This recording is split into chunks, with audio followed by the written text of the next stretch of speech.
చూసారా పువ్వులాగా ఎట్లా తేలుతున్నాయో.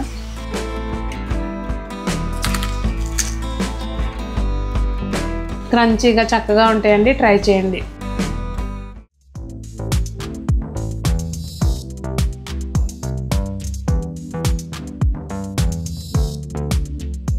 పెద్దలందరికీ నమస్తే, పిల్లలందరికీ హాయ్. ఎలా ఉన్నారండి? అందరూ బాగున్నారా? మేము చాలా బాగున్నాం, మీరు కూడా చాలా చాలా బాగున్నారని ఆశిస్తున్నాను. ఈరోజు వీడియో ఏంటంటే మా అమ్మాళ్ళు చేసే ఒక వంటకం అన్నమాట. వీటికి పేరు అయితే మీరే పెట్టాలి, మీరేమంటారో తెలియదు మనకి. కాకపోతే అమ్మాళ్ళు ఏంటంటే గులాబీ పువ్వులు అనేవాళ్ళు, కానీ అది గులాబీ పువ్వు షేప్ కాదు అనేవాళ్ళు అట్లా. సో పువ్వులు చేస్తున్నాం, పువ్వులు వండనా అని చెప్పి వండేవాళ్ళు అప్పటికప్పుడు. ఒక్కోసారి ఏంటంటే అండి, ఇది నా పర్సనల్ ఫీలింగు, ఎందుకో అట్లా ఒక్కసారి చిన్నప్పటి రోజులు మెమరీస్ అన్నమాట. అట్లా ఊర్లో ఉన్నవి, ఇట్లా పిండి వంటలు చేసినవి, అమ్మాళ్ళు లేరు కదా, ఇట్లా ఏంటో అన్నీ ఒకసారి అట్లా రీకలెక్ట్ అయిపోతుంది. అలాంటప్పుడు నేనేం చేస్తానంటే ఎక్కువ ఆలోచించుకోకుండా ఇలా వాళ్ళు చేసిన పనులు నాకు ఏదైనా బాగా ఇష్టమైంది ఉంటే ఆ పని చేసుకుంటాను అన్నమాట, కూర్చుని కామ్గా. ఇవాళ అట్లా ఈ వంట చేశాను. మీరు కూడా ఎప్పుడైనా ఇలా చేస్తారా ఏంటి అనేది కామెంట్ చేయండి. సోది చెప్పాను అనుకోకండి, నా ఫీలింగ్ చెప్పాను అంతే. సో ఇంకా లేట్ చేయకోకుండా వంట ఏంటనేది చూసేద్దాం. నేనైతే ఆల్రెడీ ప్రిపేర్ చేస్తానండి. ఇదిగోండి అవుట్పుట్. 1/2 kg పిండికి ఒక వాయి అయితే ఆల్రెడీ తినేసాం, అయిపోయింది ఫస్ట్ వాయి. సో ఇది ఇంకా అవుట్పుట్ అనమాట. ఇది ఒక 1/2 kg గోధుమ పిండి అండి. అసలు అయితే అమ్మాళ్ళు మైదా పిండితోనే చేసేవాళ్ళు, కాకపోతే ఇప్పుడు అసలు మైదా వాడకం నేనైతే పూర్తిగా ఆపేసానండి. కొద్దిగా ఇట్లా ఒక పావు టీ స్పూన్ అంత ఉప్పు. ఇది 1/2 kg గోధుమ పిండి అండి. నేను వెయిట్ చూసి తీసుకున్నాను, మామూలుగా ఈ కొలత ప్రకారం కాకుండా వెయిట్ చూసి తీసుకున్నాను. ఇదిగోండి నెయ్యి, ఇది 3 టేబుల్ స్పూన్స్ నెయ్యి. బాగా వేడివేడిగా కాసి పోసుకోవాలండి. పోసిన తర్వాత గబాలను చేయబెట్టకుండా ఒకసారి ముందు మనం స్పూన్ తోటి కలిపేసుకుని అప్పుడు కొంచెం ఆ వేడి అంతా పిండికి పట్టేసిన తర్వాత అప్పుడు చేతితోటి బాగా ముందు వాటర్ పైకోకుండానే మెతుక్కోవాలండి. ఇట్లా చేతితోటి బాగా మంచిగా గుల్లగా వస్తాయి. ఇట్లా అయితే క్రిస్పీగా గుల్లగా వస్తాయండి, బాగుంటాయి. ముందైతే పిండి అంతా బాగా మొత్తం అంతా ఇట్లా కలిపేసుకోవాలి. చేత్తోనే కలపాలండి, చేత్తో కలిపితేనే కరెక్ట్గా కలుస్తుంది. చూడండి ఇట్లా చక్కగా పిండి కూడా మనకు అలా ముద్దలాగా అవుతుంది. మరి ఎక్కువ కూడా వేయ అవసరం లేదు, 3 టేబుల్ స్పూన్స్ వేసాను నేను. అంతేసి మనం గట్టిగా కలుపుకోవాలి పిండి. మనం చపాతీ కొంచెం మెత్తగా కలుపుతాం కదా, అట్లా కాకుండా కొంచెం గట్టిగా కలిపేసుకోవాలన్నమాట. కాజాలకి గవ్వలకి కలుపుకుంటాం కదండి, ఆ టైప్లో కలిపేసుకోవాలి. సరిపడా కొద్దిగా నీళ్ళు పోసుకోవాలండి. ఎప్పుడు పిండి కలిపేటప్పుడు పడతాయి కదా అని ఒకసారి పోయొద్దు, కొంచెం కలుపుకుంటూ మళ్ళీ యాడ్ చేసుకుంటూ ఉండాలి. ఇదిగోండి పిండి చూసారా, చక్కగా ఇట్లా కలుపుకోవాలన్నమాట.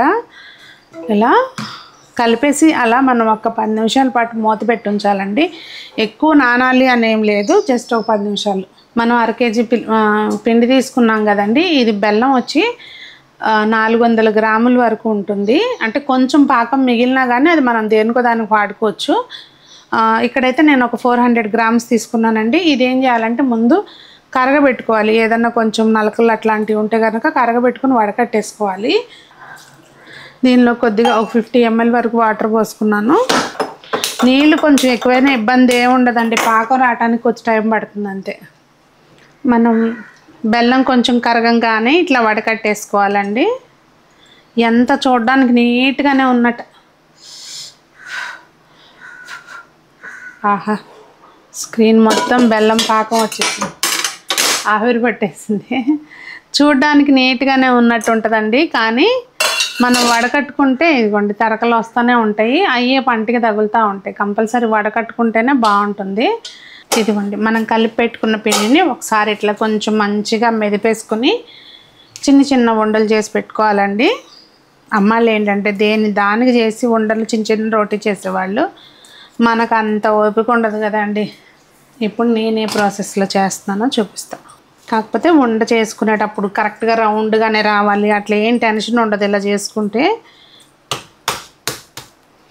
ఎప్పుడైనా కానండి ఇట్లా పిండికి మనం తడిపిండికి పొడిపిండి అద్దామనుకోండి నూనె అంతా పాడైపోతుంది.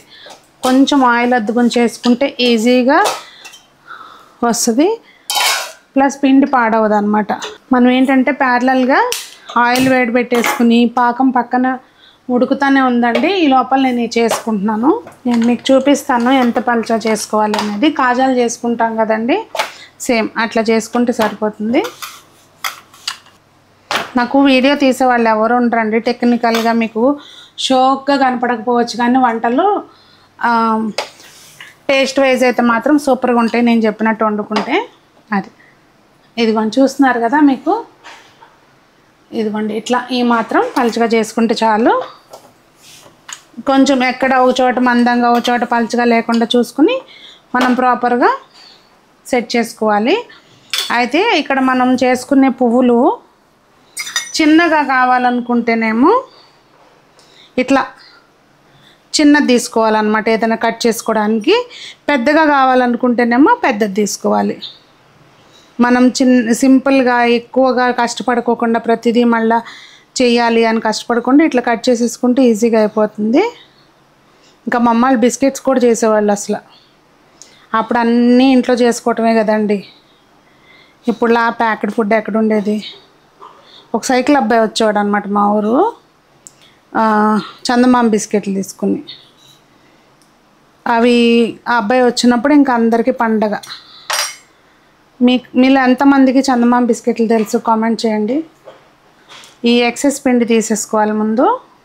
ఇంతకుముందు ఊర్లో ఎల్లమ్మట ఏయోటి పిండి వంటలు వండుతున్నట్టుగా స్మెల్, పాకం పట్టిన స్మెల్, సున్నుండలు చేస్తున్న స్మెల్, ఇట్లా రకరకాలుగా వచ్చేది. ఇప్పుడు అసలు ఎక్కడ ఏం పిండి వంటలు లేవు, ఏం లేవు. ఇదిగోండి ఇది మనం చేసుకోవాల్సిన పువ్వు. ఇట్లా ఒకసారి ప్రెస్ చేసినాక దీన్ని రివర్స్లో తిప్పి ఇలా ప్రెస్ చేసుకోవాలండి. ఇట్లా వస్తుంది. ఈ మరి బుడ్డి బుడ్డి వచ్చినాయి కదా, అమ్మాయిలు కొంచెం పెద్దవి చేసేవాళ్ళు. నేను జస్ట్ పిల్లలు ఉండాలి చిన్న చిన్నగా ఇట్లా బాగుంటుందని చేశాను. నేను పెద్దయ్యే చేస్తాను ఇప్పుడు మిగిలినవి. ఇదిగోండి ప్రాసెస్ అయితే ఇది చూసారు ఇట్లా వస్తుంది. చాలా ఈజీనే కదండి. కాకపోతే ఇంకొకళ్ళు ఉంటే ఏంటంటే మనకి చేసిస్తారు. ఒకళ్ళు చపాతీ చేస్తుంటే ఒకళ్ళు ఈ పువ్వులు చేసేస్తుంటే కాల్ చేసుకోవచ్చు అనమాట. అది తొందరగా అయిపోద్ది. ఇది ఊర్లో కూడా మరి ఎవరిని చూసి నేర్చుకున్నారో మరి. మా తాతగారి ఇంటికాడ అంటే మా అమ్మమ్మ వాళ్ళ ఇంటికాడ పెద్దగా చేసేవాళ్ళు కాదు, మా అమ్మాళ్ళే చేసేవాళ్ళు ఎక్కువ. ఇట్లా వస్తుందండి పువ్వులాగా. ఇగోండి ఇలా వస్తాయి అన్నమాట. చక్కగా 4 మన గుత్తిలాగా వస్తుంది అనమాట. దీనికి ఏం పేరు పెడతారో మీరే పెట్టండి. వాళ్ళు ఏమనేవాళ్ళు, పువ్వులే అనేవాళ్ళు అనుకుంటా. కాకపోతే 100% మైదా పిండితోనే చేసేవాళ్ళు. ఇదిగోండి చక్కగా ఇట్లా వచ్చినాయి కదా. ఇంకా మనం పెద్దవి చేసుకుంటే ఎలా ఉంటాయో కూడా చూపిస్తాను ఒక వాయి చేసి. ఇదిగోండి ఏదన్నా కొంచెం ఇట్లా షార్ప్గా ఉన్నది ఏదన్నా ఇంకోటి మూత పెద్దది తీసుకుంటే చక్కగా మనకి ఇంకొంచెం పెద్దవి వస్తాయి. కాకపోతే ఏంటంటే అండి పెద్దది అయితే కనుక మనకి ఆయిల్ కూడా కొంచెం దానికి అనుగుణంగా ఎక్కువ పోసుకోవాల్సి ఉంటుంది అనమాట. అది మీరు చూసుకోండి. మీకు చిన్నపిల్లలు ఉన్నారు అనుకుంటే కనుక చిన్న చిన్నవి అయితే ముద్దుగా క్యూట్గా ఉంటాయి. ఇంకా మీ చాయిస్ అనమాట. కొంచెం కట్ అవుతుందా లేదా అనేది చూసుకోవాలండి. చూసారా ఇట్లా ఇది కొంచెం ఇందాకటిదే అది బాగా షార్ప్గా ఉంది, ఇది అంత టైట్గా లేదు. సేమ్ ఈ ఎక్సెస్ పిండి తీసేసుకుని ఇందాక చూపించిన పద్ధతిలోనే ఫోల్డ్ చేసేసుకోవాలి అంతే. మరీ ఎక్కువసేపు ఆరినానండి ఓపెన్ అయిపోతాయి అవి. చూసి మనము కొంచెం అప్పటికప్పుడు చేసుకుంటూ ఉంటే బెటర్. పాకం ఉడుకుతుంది కదండి, ఒకసారి చెక్ చేసుకోవాలి. కొంచెం ఉండపాకం వచ్చినాక గ్యాస్ ఆఫ్ చేసుకోవాలండి. ఒకసారి చూపిస్తాం మీకు పాకం. ఇదిగోండి ఇట్లా ఇంకొంచెం మనకి దగ్గరికి ఉండకొస్తే చాలు.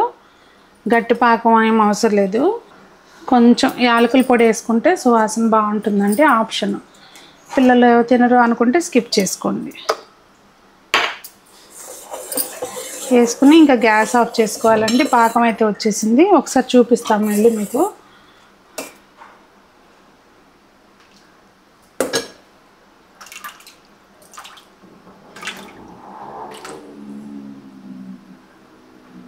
మాకైతే అసలు బూర్లు కానీ ఏదైనా మూకుడు పెట్టారంటే చాలు పాకం కోసం. ఇదిగోండి ఇట్లా వస్తే చాలు అనమాట.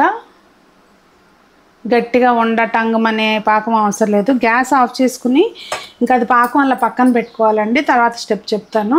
ఆయిల్ వేడెక్కిపోయింది. ముందే పెట్టేసుకుంటే ఏంటంటే మనకు ఒక్కొక్కటి ప్యారలల్గా అయిపోతూ ఉంటాయి అన్నమాట. కాకపోతే ఇదైతే మాత్రం ఇంకొకరి హెల్ప్ ఉంటేనే బెస్ట్ అండి. మనకి ఫ్లేమ్ మరీ హైలో పెట్టద్దు, కొంచెం మీడియం ఫ్లేమ్లో పెట్టుకుని, ఇవి మైదా పిండివి కాదు కదండి, కొంచెం కలరు చూసి మనకి మంచిగా ఫ్రై అయిపోయినాక క్రిస్పీగా అయినాక తీసుకోవాలి. చూసారా పువ్వులాగా ఎట్లా తేలుతుందిగా. కాకపోతే ఇంకొంచెం మందంగా చేసినట్టు అనిపిస్తుంది నాకైతే. గోధుమ పిండి కదండి, ఇంకా పలుచగా చేయాలి. కానీ ఇవే భలే క్యూట్గా ఉన్నాయి అనిపిస్తుంది చిన్నయే. కొంచెం పిండి తొందరగా చేసుకోవాలంటే పెద్దవి చేసుకోవాలి. ఇదిగోండి ఈ కలర్ రావాలి మనకి గోధుమ పిండి కనుక. మైదా పిండి అయితే ఇంకొంచెం తక్కువ కలర్ వచ్చినా పర్లేదు. ఇదిగోండి మనం పాకం రెడీ చేసుకున్నాం కదా, అందులోకి వేసేసి ఒకసారి మనం ఇట్లా కలిపి తీసేసుకోవటమేనండి. ఎమ్మటే ఉంచాల్సిన పని లేదు, చక్కగా ఆరిపోతాయి. తర్వాత తీసేసి ఏదన్నా బెజ్జాల గిన్నెలో వేసుకోవాలి. దీనిలోకి పెట్టేసుకుంటే ఏంటంటే దీని మీదే ఎక్సెస్ ఏమైనా ఉంటే కనుక అందులోకి పడిపోద్దండి. అంతే, అన్నీ ఇదే మాదిరిగా చేసుకోవాలి. పాకం ఏదన్నా మధ్యలో చిక్కగా కొంచెం మధ్యలో ఒకసారి అట్లా గ్యాస్ వెలిగించుకోవాలండి. ఏదన్నా పలచగా అయిందనుకుంటే కనుక ఇట్లా గరిటె పెట్టేసుకుని అట్లా పెడితే చక్కగా మనకి ఏమన్నా ఎక్సెస్ ఉంటే అందులో పడిపోద్ది. ఇంకా మనం అదే పద్ధతిలో అన్నీ చేసేసుకోవాలండి. ఇవి పెద్దవి అండి, మీకు ఏ సైజు నచ్చితే ఆ సైజు చక్కగా చేసుకోండి. కానీ ఇవి ఏంటంటే మనకి ఎక్కువ క్వాంటిటీ అవుతాయి అన్నమాట. చూడ్డానికి గవ్వలు అయితే తక్కువ అవుతాయండి కేజీ పిండికి. ఇవి కేజీ పిండితో చేసామంటే చాలా అయినట్టు అనిపిస్తాయి అన్నమాట, పొదిగా అవుతాయి. చూసారు కదండి. ఇంకా ఎప్పుడైనా ట్రై చేయండి. మీరు పిల్లలు ఉంటే కనుక చిన్న చిన్నవి చేసుకోండి, ఇంకొంచెం పెద్దగా అయినా చేసుకోవచ్చు. చెప్పాను కదా సేమ్ ఆయిల్. అండ్ లాస్ట్లో మీకు ఒకటి చూపిస్తారండి, ఎక్కువ ఆయిల్ అస్సలు పట్టదు. చూసారా ఆయిల్ అసలు పీల్చుకోదు. అంటే నూనెలో వేసిన వంట అసలు ఆయిల్ చుక్క పీల్చదని కాదు, కానీ ఇట్లా మనకి నూనె తింటున్నట్టు అట్లా అనిపించదు అనమాట. ఆయిల్ అసలు తీసుకోదు. ఇంకా ఈ పాకం మిగులుద్దండి మనకి లాస్ట్లో. ఈ మిగిలిన దాన్ని ఏంటంటే ఇంకొంచెం నీళ్ళు పోసి ఉడికించండి, లేదంటే గడ్డగట్టేస్తుంది. నీళ్ళు పోసి ఉడికిచ్చేసి ఏదైనా గాజు బాటిల్లోకి తీసుకుని ఫ్రిడ్జ్లో పెట్టేసుకుంటే ఎప్పుడైనా మనం ఓట్స్ అవి నానబెట్టుకున్నప్పుడు అందులో వేసుకోవటం కానీ, లేదు అంటే మాకులాగా స్వీట్ పిచ్చున్న వాళ్ళు అయితే కనుక దోశలాట్లలోకి నంచుకుని తినడానికి, లేదు అంటే దాన్నే మళ్ళీ పాకం పట్టేసి మీరు చక్కగా కాసిన పల్లీలు వేయించుకుని అందులో వేసి తిప్పేసి అది కూడా చేసి పక్కన పెట్టేసుకోవచ్చు. లేదంటే కాసిన నువ్వులు వేసుకోవచ్చు. అట్లా మీ చాయిస్ అనమాట, ఆ మిగిలిన దాన్ని వేస్ట్ అవ్వకుండా. సో రెసిపీ మీకు ఏమనిపించింది అనేది తప్పకుండా కామెంట్ చేయండి. ఇలాంటి మెమరీస్ విలేజ్తో కానీ అమ్మ నాన్నలతోటి కానీ మీకేమున్నాయి అనేది తప్పకుండా కామెంట్లో తెలియచేయండి. అందరూ బాగుండాలి, అందులో మనం ఉండాలి, అందరూ మొక్కలు పెంచాలి, ఆరోగ్యంగా ఉండాలి అని కోరుకుంటూ మీ సునీత.